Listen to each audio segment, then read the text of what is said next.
c'est vrai que le bilan des différentes périodes doit être fait. Alors, moi j'essaye deux ou trois points de repère. Bon, d'abord sur l'histoire, il se trouve que vous avez une histoire particulière qui s'appelait l'AOF, et qu'il y avait un ensemble qui s'appelait l'Afrique occidentale française. Cet ensemble aurait très bien pu être maintenu. Modibo Keïta était pour, Senghor était pour, Sékou Touré était pour. Par contre, Houphouët-Boigny était contre. Il ne voulait pas être la vache à lait de l'AOF. Donc, dans la dislocation de la fédération, vous avez aussi des jeux politiques internes. Bien entendu, il y a le jeu français qui a été important. Mais il y a aussi un jeu africain qu'il faut rappeler.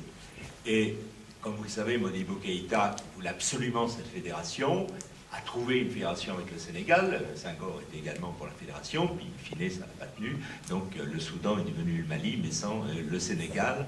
Donc c'est cette histoire qu'il faut aussi reprendre et voir pourquoi ça s'est passé comme ça historiquement. Alors, deuxièmement, il est évident que les régimes socialistes peuvent avoir, surtout dans le cas où c'était plutôt un régime qui était lié à la Chine plus qu'à l'URSS, c'est vrai qu'il y a eu des éléments positifs. Moi, je ne suis pas un grand spécialiste du Mali, donc il y a des gens beaucoup plus compétents que moi, bien entendu, ici, mais je pense qu'y compris, je vous ai parlé de la construction d'une certaine citoyenneté, d'un certain État quand même si l'État fonctionne moyennement, il marche un peu mieux que dans d'autres pays africains, et l'idée qu'on dépasse notamment des références, je vous ai dit, ethno-nationalistes, je pense que ça a quelque chose à voir avec la construction qui s'est faite au lendemain des indépendances. Alors, le domaine de la gratuité, de l'éducation, de la santé, bien entendu, tout le monde ne peut qu'être pour la gratuité, puisqu'il y a des besoins essentiels qui ne sont pas satisfaits. La question, comme toujours, c'est de savoir qui paye la gratuité. C'est-à-dire, est-ce que c'est celui qui profite d'un service ou est-ce que c'est le contribuable?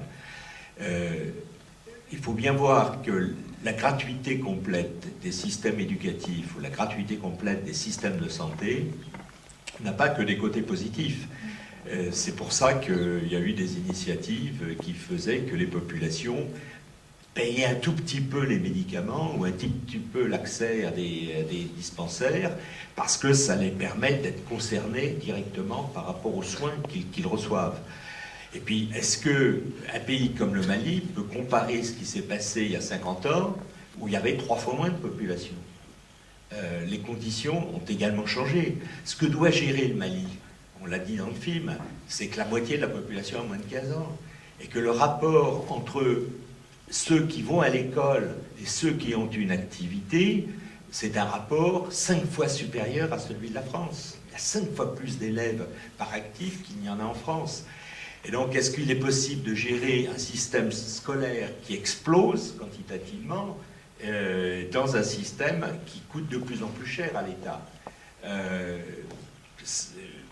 Oui, il y a des solutions, mais les solutions ne sont pas nécessairement ce qui a existé à une certaine époque.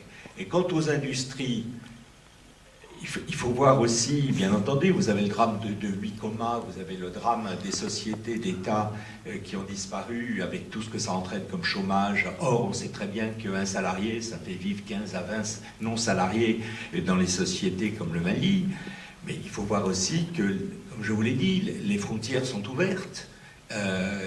On est dans un contexte aujourd'hui, qu'on le veuille ou pas, qui est beaucoup plus mondialisé que l'on était au moment des indépendances. Et donc, qu'est-ce qui se passerait aujourd'hui? Moi, j'ai par exemple beaucoup travaillé sur la question de l'huile dans les pays africains. Regardez ce qui se passe au Sénégal actuellement, où l'huile de palme, elle vient de Côte d'Ivoire, et en fait, elle est labellisée ivoirienne alors qu'elle vient de la Malaisie, et ça passe par les circuits qui font que votre huilerie, in fine, quand vous êtes au Sénégal, elle est menacée par de l'huile de palme de Malaisie, hors des règles de l'UMOA. Et ça, c'est aussi la réalité dans laquelle se trouvent les pays. Donc, à mon avis, la sortie par le haut, c'est d'essayer de constituer des ensembles suffisamment importants pour pouvoir avoir des politiques concertées dans le domaine notamment de constitution des marchés. Et donc, les usines dont vous avez parlé, oui, je ne suis pas sûr qu'aujourd'hui, elles pourraient lutter contre la concurrence des cigarettes de contrebande, etc. C'est un vrai problème aujourd'hui. La contrebande et les marchés ouverts sont des vrais problèmes de non-possibilité, de viabilité des industries. Bon, peut-être une dernière question, puis après je vous laisserai le soin de clore le... Oui, monsieur, j'aimerais juste revenir moi sur... vous avez pris un bon exemple qui est celui de Gbagbo. Quand Gbagbo est arrivé au pouvoir, il a commencé à faire sauter les contrats historiques. Les contrats historiques, c'est tous les contrats français qui sont en place et qui, derrière, cachent une certaine réalité qui n'a rien à voir avec ce qui est marqué dans les papiers. À partir de ce moment-là, quand il a commencé à le faire, ben, il a compris que sa présidence allait être menacée, c'est ce qui a été le cas. Et cet exemple-là, c'est le même cas qu'on a retrouvé avec Sankara. Déjà en Afrique, des présidents en Afrique qui ont voulu défendre le panafricanisme. On en a eu des Lumumba, on en a eu des Sankara. Ils sont où? À 6 pieds sous terre. À quoi ça aurait servi? Un Gbagbo. Bien sûr, quand un Gbagbo, à un moment donné, a pris sa chemise et l'a retournée. Pourquoi? Il y va de sa survie aussi. Quand son propre palais présidentiel, il sait très bien que c'est rattaché à la base militaire et qu'on peut arriver à le trouver à chaque moment et que même au dernier moment, on avait demandé, on a voulu sa mort, on a demandé à un général de l'armée de juste le finir pour pouvoir terminer le travail et qu'il n'a pas osé le faire, la réalité, elle est là. Et Gbagbo qui revient aujourd'hui avec des contrats qu'il est en train de donner aux amis de Sarkozy, mais c'est tout à fait normal. On sait très bien que ça se passe comme ça, il prépare aussi ses élections. Là, on est dans la politique, là. Là, après, on est dans un autre niveau. Maintenant, vous avez dit, pour danser le tango, il faut être deux. Pour une mise à mort, malheureusement aussi. Sauf que là, il y a le bourreau et la victime. Et tout ceci, orchestré avec une danse des vautours comme Horizon Funèbre. Quand vous prenez le cas de Ouad et Karim, moi ça me rappelle juste le cas de Sarkozy et de son fils avec la défense. Vous voyez? Et donc si on en revient maintenant aux solutions, puisqu'il faut qu'on avance, moi les solutions que je propose sont celles-là. Le pardon sur la colonisation, parce que la frustration est profonde. Moi j'ai pas envie de mentir à mes enfants. Moi j'ai pas envie que tout ce qui a été construit au 19e siècle, toutes les théories qui ont été mises en place sur l'homme noir, j'ai pas envie que mes enfants qui sont là et qui sont métis, parce que je suis né métis moi aussi, vivent dans ce mensonge-là. Ça doit s'arrêter. Ça passe par un pardon qui entraîne une égalité des gens. Pourquoi? Ça arrête une rancœur et ça arrête aussi la culpabilité de l'autre côté. Le pardon. Ça, c'est la première chose. Affranchissement total des puissances coloniales et des dettes. Parce que la dette, elle a été payée, payée et repayée. C'est à zéro qu'on devait remettre les dettes et qu'on reparte à nouveau. Troisième chose, fluidification intra-africaine. Ce que j'appelle fluidification, c'est la circulation des biens et des personnes au sein de l'Afrique même. Que l'Afrique arrive à devenir un tel pôle que forcément, à partir de ce moment-là, il va être considéré. Parce que ces échanges avec le monde ne représentent pas grand-chose aujourd'hui, malgré tout ce qu'on peut en dire. Ensuite, quatrième proposition, la multiplication des partenaires commerciaux, c'est qui commence à être fait, après dénonciation des contrats historiques et occultes avec l'Occident. Imposition, donc, du transfert de savoir. Ça, on n'en a pas parlé.